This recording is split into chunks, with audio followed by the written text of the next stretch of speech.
Gospel of the Lord. Praise to you, Lord Jesus Christ.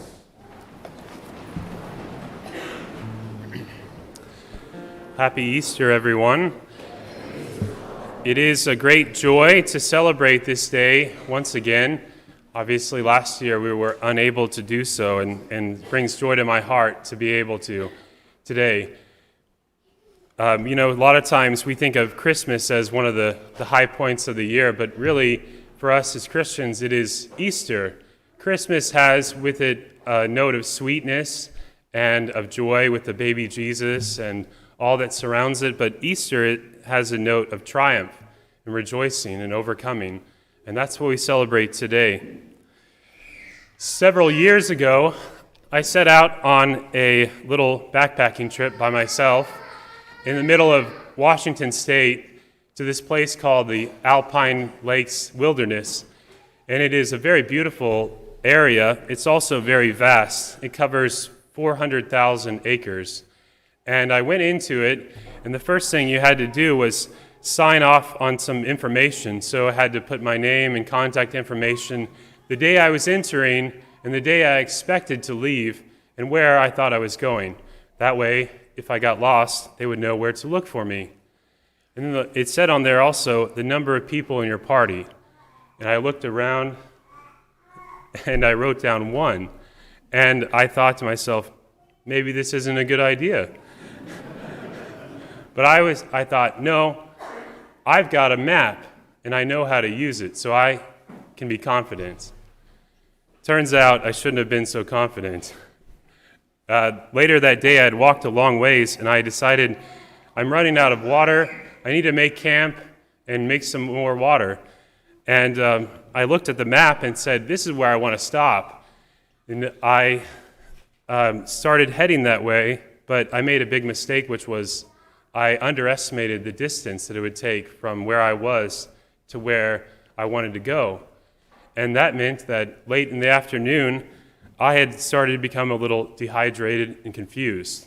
And at one point, I was walking along the edge of a small cliff, and I stumbled, and I realized, oh no, this is serious.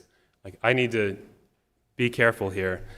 And I made my way to the end where I wanted to go, made camp, got some water and some food, and stayed the night. And then the next morning, first thing, I hiked my way out and called the people that were hosting me, and I said, you need to come get me.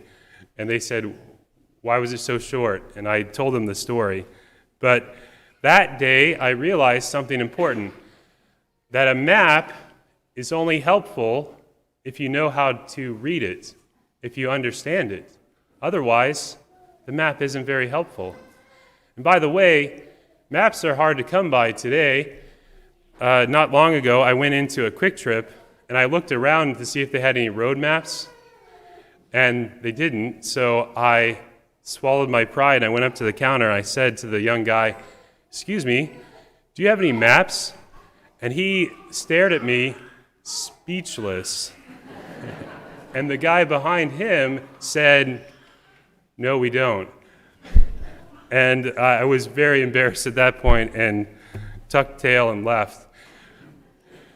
The reason why I bring up these maps is because I think that the Catholic faith is our map of life.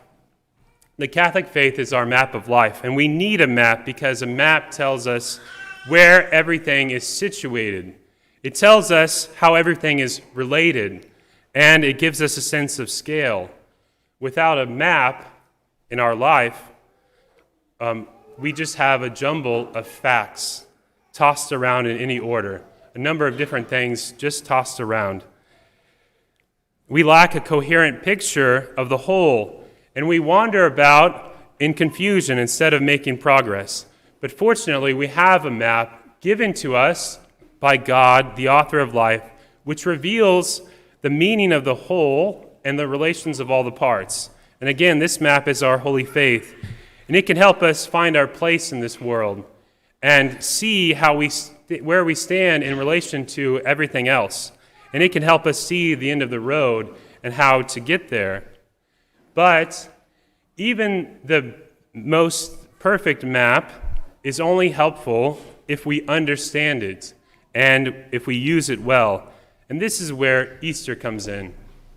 The resurrection of Jesus, I think, is like the north arrow on the map. It is the crowning truth of our faith. It is the key that unlocks all the rest. It is the one thing that tells us how we are to see everything. It gives us orientation of everything else, to understand where we've been from the creation of the world to now, and where we are going, where we are heading to, what lies ahead. The fact that we are, all of us will have an Easter day at the general resurrection when we too will rise from the dead. And that's why Easter is so important. The knowledge that Jesus is risen from the dead, the knowledge that he conquered sin and death, the knowledge that he's alive, changes everything. Since he's risen from the dead, it's all true. Everything he said, everything his church teaches, it's all true. And it's literally life-changing. Each one of us can say, now my life has a meaning. It's not just pointless. Suddenly, I have a purpose. Suddenly, all of my troubles and sorrows and sufferings of life are drawn into perspective. Suddenly, I'm filled with hope. I have something to live for and something to die for. Since he rose from the dead, it's all true, all of it, every last bit. He resurrected himself from the dead as he promised. And this means that the map that we have been given is trustworthy and accurate and complete. And it means that we can stake our lives on it, that we can guide our steps by it, and that ultimately it will lead us home. Now, I don't know where you are all at today in regards to your faith, in regards to the map that was given to you in holy baptism. Maybe you're doing well in your walk to eternity. If so, praise God. Maybe you've lost a sense of scale and are a bit confused about where exactly you are. And this is not uncommon, and it is not surprising. Maybe you have the map turned upside down and you want to figure it out, but you can't. And this past year has been very, very disorienting towards all of us, and especially for the practice of our faith. Maybe you've cut out parts of the map that you don't like, the parts that challenge you, or the parts that you don't understand, or the parts that you'd rather ignore. Or maybe you've set aside the map altogether and pulled out a piece of paper and a box of crowns and drawn your own map. And this, one that of your own design, one that you like better. And I see this all the time, or not all the time. People tell me things like, well, you see, Father, me and God, we made a little private deal together. Is that so? I've never read about that. And we hear about it in the popular culture. Maybe even songs are like, this is what my church is. This is what I think heaven's going to be like. These are the things I think are better than heaven and why I don't want to go there. And all of these things are kind of like make-believe because we're just drawing our own maps. Perhaps they have a bit of truth to them, but they are largely inaccurate and incomplete. Or maybe you don't have any map at all anymore. You've thrown it away.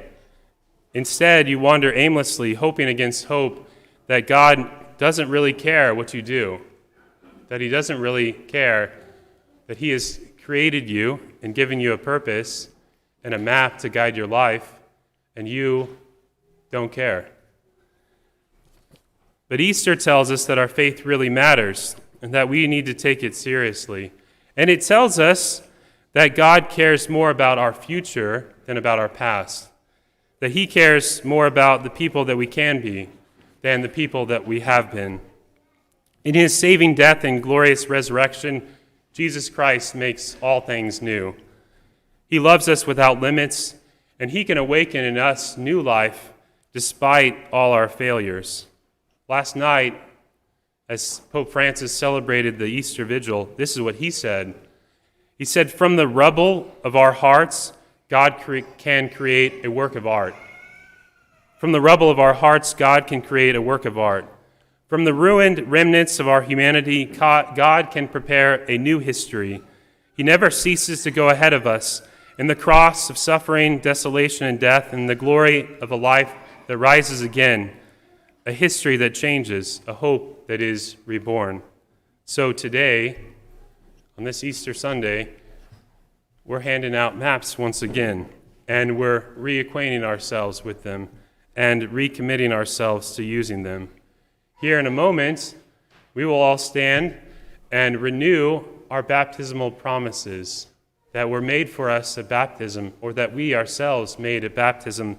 This is our yearly practice to renew our faith, the faith that is based on the resurrection. So today, let us make the decision that to really mean what we say when we utter those words, I do, so that we may remain faithful to Jesus and our holy faith and share in the victory of his resurrection. That's the meaning of today's feast, that we will share in his triumph if we are faithful to him as he is faithful to us.